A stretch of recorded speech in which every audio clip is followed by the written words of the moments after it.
السلام علیکم ورحمۃ اللہ وبرکاتہ۔ آج کل ایک یہ سوال بہت کیا جاتا ہے کہ قرآن کریم کی ماسٹر کاپی کہاں ہے، کہ جس کو بنیاد بنا کر ہم یہ دیکھ سکیں، جان سکیں کہ قرآن کریم کے جو نسخے آج موجود ہیں وہ ٹھیک ہیں یا نہیں، اس میں کوئی چینجنگ اور تبدیلی کی گئی ہے یا نہیں۔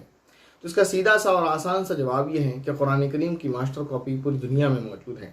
جتنے بھی اہل ایمان ہیں اور خاص طور پر حفاظ کرام جو ہیں وہ قرآن کریم کی ماسٹر کاپی ہیں، وہ بتا دیں گے آپ کو کہ قرآن کریم میں کچھ تبدیلی ہوئی ہے یا نہیں ہوئی ہے، کیا صحیح ہے کیا غلط ہے۔ اسی طرح کا ایک واقعہ امام قرطبی رحمۃ اللہ علیہ نے نقل فرمایا ہے کہ مامون رشید ایک بادشاہ تھا، اس کے یہاں علمی مجلس ہوا کرتی تھی، اور اس مجلس میں ایک شخص تھا جو بڑی عمدہ گفتگو کیا کرتا تھا۔ ایک دن مامون رشید نے اس سے پوچھا کہ تم کون ہو؟ کہنے لگا کہ میں یہودی ہوں۔ مامون نے اس کو اسلام کے قبول کرنے کی دعوت دی تو اس نے یہ کہہ کر صاف انکار کر دیا کہ میں اپنے آباء و اجداد کے مذہب کو نہیں چھوڑ سکتا۔ کچھ دن گزرنے کے بعد وہی شخص اسی مجلس میں اسلام کی حقانیت پر بڑی گفتگو کرنے لگا۔ مامون رشید کو بڑی حیرانی ہوئی اور اس نے اسلام قبول کرنے کی وجہ پوچھی کہ کیا وجہ ہوئی کہ اسلام قبول کر لیا۔ اس نے کہا کہ میں ایک خطاط اور خوش نویس ہوں۔ آسان الفاظ میں آپ سمجھیں، کولیگرافر کو کہتے ہیں، یعنی جو آپ نے دیکھا ہوگا یوٹیوب پر بھی آپ دیکھ لیں، ایک اچھے انداز میں ایک مخصوص طریقہ ہوتا ہے، وہ لکھتے ہیں تو وہ ایک بہت خوبصورت لگتا ہے، جاذب نظر ہوتا ہے، اٹریکٹ کرنے والا ہوتا ہے، تو ہر ایک کو ان کی تحریر پسند آتی ہے۔ تو کہنے لگا میں نے مذاہب کی تحقیق کا ارادہ کیا اور میں نے اس کے لیے طریقہ یہ اپنایا کہ میں نے 3 نسخے تورات کے لکھے، 3 نسخے انجیل کے لکھے اور 3 نسخے قرآن کریم کے لکھے،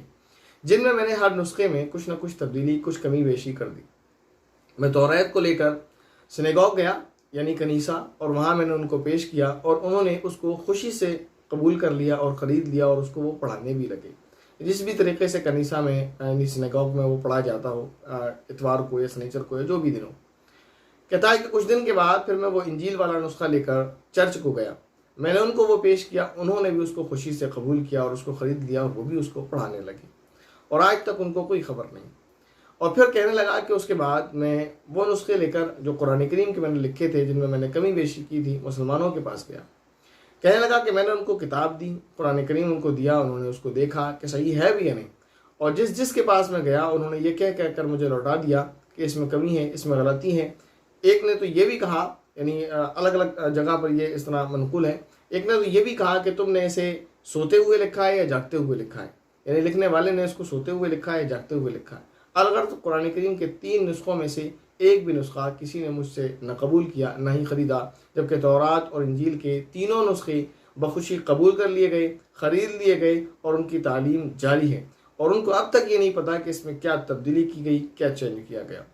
تو یہ ہے قرآن کریم کی حقانیت کی، اسلام کی حقانیت کی وہ دلیل جس کو دیکھ کر میں نے اسلام کو قبول کر لیا۔